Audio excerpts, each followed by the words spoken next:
আয়াত ৩৮।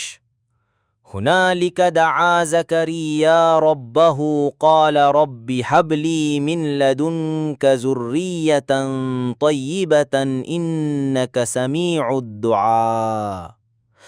অনুবাদ: সেখানেই জাকারিয়া তার রবের নিকট প্রার্থনা করে বললেন, হে আমার রব, আমাকে আপনি আপনার নিকট থেকে উত্তম সন্তান দান করুন।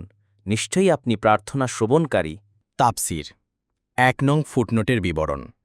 জাকারিয়া আলাইহিসসালাম তখনও পর্যন্ত নিঃসন্তান ছিলেন। সময়ও ছিল বার্ধক্যের, যে বয়সে স্বাভাবিকভাবে সন্তান হয় না। তবে আল্লাহর শক্তি সামর্থ্যের প্রতি তার অগাধ বিশ্বাস ছিল যে অলৌকিকভাবেই এহেন বার্ধক্যের মধ্যেও তিনি সন্তান দিতে পারেন। তবে অসময়ে অস্থানে দান করার আল্লাহর মহিমা ইতিপূর্বে তিনি কখনও প্রত্যক্ষ করেননি। কিন্তু এ সময় যখন তিনি দেখতে পেলেন যে আল্লাহ তাআলা ফলের মৌসুম ছাড়াই মারিয়ামকে ফল দান করেছেন, তখনই তার মনের সুপ্ত আকাঙ্ক্ষা জেগে উঠল এবং তার মনে হল যে সর্বশক্তিমান আল্লাহ মৌসুম ছাড়াই যদি ফল দিতে পারেন, তবে বৃদ্ধ দম্পতিকে হয়তো সন্তানও দেবেন। বললেন, হে আমার রব, আমাকে আপনি আপনার নিকট থেকে সৎ সন্তান দান করুন। এতে বোঝা যায় যে সন্তান হওয়ার জন্য দোয়া করা রাসূলগণের ও নেককারদের সুন্নাত। অপর এক আয়াতে আল্লাহ তাআলা বলেন, আপনার আগে তো আমি অনেক রাসূল পাঠিয়েছিলাম এবং তাদেরকে স্ত্রী ও সন্তান সন্ততি দিয়েছিলাম।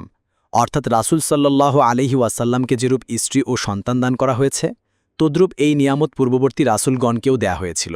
এখন কেউ যদি কোনো পন্থায় সন্তান জন্মগ্রহণের পথে বাধা সৃষ্টি করে, তবে সে শুধু স্বভাব ধর্মের বিরুদ্ধেই বিদ্রোহের পতাকা উত্তোলন করে না, বরং রাসূলদের একটি সার্বজনীন ও সর্বসম্মত সুন্নাহ থেকেও বঞ্চিত হয়। রাসূল সাল্লাল্লাহু আলাইহি ওয়াসাল্লাম বিবাহ ও সন্তানের প্রশ্নটিকে অত্যাধিক গুরুত্ব দান করেছেন।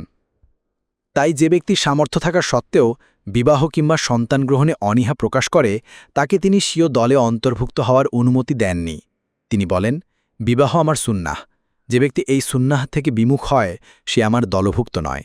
তোমরা বিবাহ করো, কেননা তোমাদের আধিক্যের কারণে আমি অন্যান্য উম্মতের ওপর গর্ব করব। ইবনে মাজাহ